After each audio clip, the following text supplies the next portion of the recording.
আসসালামু আলাইকুম। চেয়ার আর একতারা ছাড়া সুন্নি রাজনৈতিক জোট কতই না চমৎকার হতো।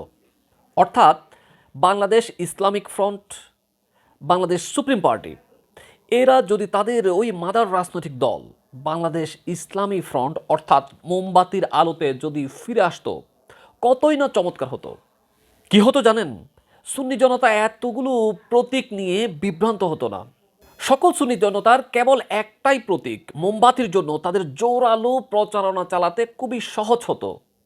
মাঠ পর্যায়ের কর্মীরা সকল সরলপ্রাণ সুন্নি মুসলমানদের একটাই বার্তা দিতে সহজভাবে পারতেন যে সুন্নিদের একটাই প্রতীক মোমবাতি। এক ছাদের নিচে তিন ভাই হতো শক্তিশালী। মাঠ পর্যায়ের কর্মীদের মধ্যে মতানৈক্য নেমে আসতো শূন্যের কোটায়, কারণ সকলের প্রতীক একটাই মোমবাতি।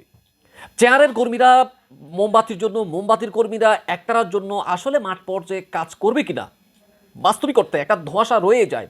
যদি সকলের মার্কা একটাই হইতো মোমবাতি, তাহলে এই ধোঁয়াশাটা মোটেই থাকতো না, কোনো একটা বিভাজন ভিতরে কাজ করতো না। সোজা সাপটাভাবে বললে এখনও সেটা করা সম্ভব, যদি তিনও রাজনৈতিক দলের শীর্ষস্থানীয় যারা নেতৃবৃন্দ আছেন তাদের ইগোকে তারা যদি সাইডে রেখে এখনও যদি একটা প্রতীকের নিচে আসতে চায়, তাহলে সেটা এখনও করা সম্ভব। আরো ক্লিয়ার করে বললে, আরে ভাই, বাতেল ফেরকাতেদের মতোই তো ৭২ দল বা বিভিন্ন দলে উপদলে বিভক্ত হওয়ার কথা। আমরা না সঠিক পথের দাবিদার? তাহলে আমরা কেন এতগুলো দলে উপদলে বিভক্ত হয়ে গেছি?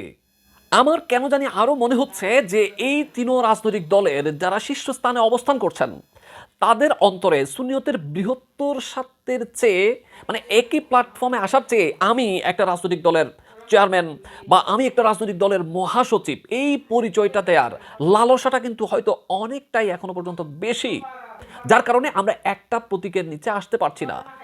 একেবারে সর্বশেষ আর একটা কথা বলতে চাই, আগামী ২০২৬ সালের জাতীয় নির্বাচনে হয়তো মোমবাতি একটা দুইটা আসনে জয়লাভ করবেন, আর বাকি রইল একতারা এবং চেয়ার মার্কা। তারা হয়তো বেশিরভাগ আসনেই তাদের জামানত বাজেয়াপ্ত হওয়ার সম্ভাবনা খুবই বেশি, একটা আসনও নাও পেতে পারেন।